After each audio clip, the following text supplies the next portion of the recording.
Doctor Raúl Sansores, médico cirujano con especialidad en neumología, experto en casos como EPOC, asma, tabaquismo, tos crónica, @Raúl H. Sansores.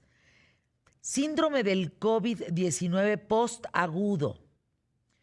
El COVID te da, no sabes cuándo y tampoco sabes cuándo termina. Porque no quiere decir que si tu estudio salió negativo, ya no tienes COVID. Quiere decir que ya no tienes posiblemente el COVID, pero tienes unas secuelas terribles que no se han hablado y no se han contemplado. Raúl, ¿qué estás viendo hoy en día en consecuencias de las personas o pacientes que has tenido con COVID-19? Eso es muy interesante porque aunque el paciente efectivamente, aunque su prueba sea negativa, quiere decir que ya no contagia y que ya no está en riesgo de morirse. Lo que sí quiere decir, sin embargo, es que puede tener secuelas. Y las secuelas son interesantes porque muchos pacientes acuden por ellas, pero lo más importante de esta entrevista, desde mi punto de vista para el auditorio, para la gente que te sigue, es que hay una serie de síntomas que los pacientes pueden tener y ellos interpretarlos de dos formas, como si son de COVID o secuelas, o como que no lo son. Y esta es la parte que sería delicada, creer que es normal, pero no es normal. En un estudio salió que 80% de las personas que sufren de COVID, en particular las que tienen el evento más grave, pueden tener síntomas, 80%, que le pueden durar de 3 a 6 meses. El síntoma más común es fatiga crónica, están crónicamente cansados, el 60% de ellos, y casi 40-50% tienen dolor de cabeza. Y una cosa que les llama la atención es trastornos de la atención y de la memoria, que es hasta el 27%. A las mujeres les afecta mucho desde el punto de vista estético, pero también le ocurre a los hombres, la pérdida de pelo. Me Sí, enseñan sí, sí. las fotos de que cómo queda la almohada y cuando se bañan de la caída de pelo. Estos, en todo caso, son síntomas menores, porque hay síntomas más graves y que anuncian una posible epidemia de secuelas. Por ejemplo, un buen número de pacientes, que es 4% del total de los que se infectaron, desarrollan diabetes, hipertensión, fibrosis pulmonar. Esta es una de las más tristes porque tienen sensación de falta de aire y la sensación de falta de aire creen que la deben tener. Y si es Ujú. eso, deben acudir a su médico, al igual que el dolor de cabeza. El dolor de cabeza, si les persiste después del COVID, tienen que ir con un neurólogo, porque el dolor de cabeza se asocia a otros trastornos de atención, de la memoria, ansiedad, depresión, incluso hasta psicosis se ha reportado. Por lo tanto, COVID es un problema, sin duda.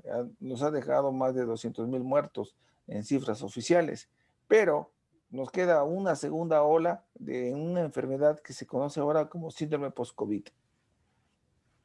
A ver, recuerdo una amiga que me escribió hace unos días de niños que están en terapia intensiva, en el Estado de México sobre todo, hay muchos, que están justamente en terapia intensiva, hay desde bebés hasta 12, 13 años, con este síndrome que hablas post-COVID, internados en terapia intensiva y nadie habla de ellos. ¿Qué sabes de esto, de este tema, Raúl? Bueno, no estoy familiarizado con los efectos secundarios en niños, Fer. Desafortunadamente no veo niños, casi todos los que estoy viendo ahora en la consulta porque tienen síntomas, por un lado porque los vi como pacientes y ahora como pacientes teniendo COVID agudo, ahora los veo como sus secuelas, pero no veo niños. De hecho, cuando me llaman para ver niños, les digo que prefiero los ver el pediatra.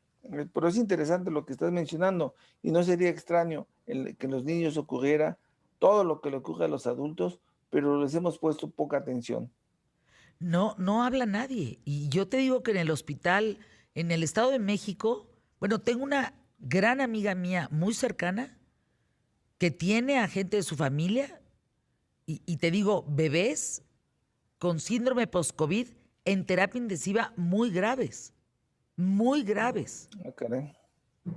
Eso es bueno, eso que ahorita estás diciendo debe ser un llamado de atención para nosotros los médicos y por supuesto epidemiólogos y científicos para ver qué está ocurriendo acá. Un caso aislado puede ser una cosa que en realidad está hablando de un número de casos mucho mayor que no se reportan.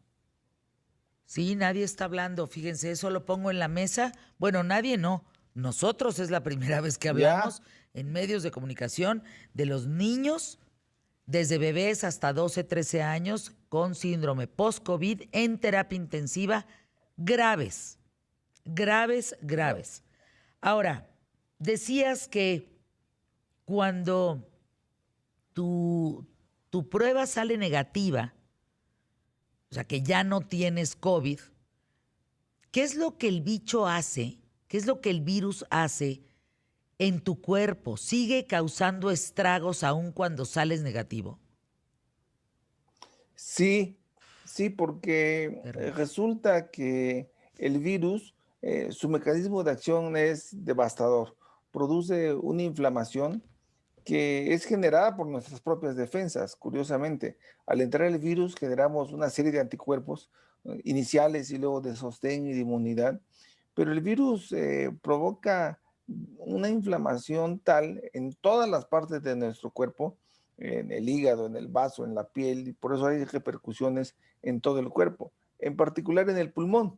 Por eso tenemos insuficiencia respiratoria como la causa de muerte.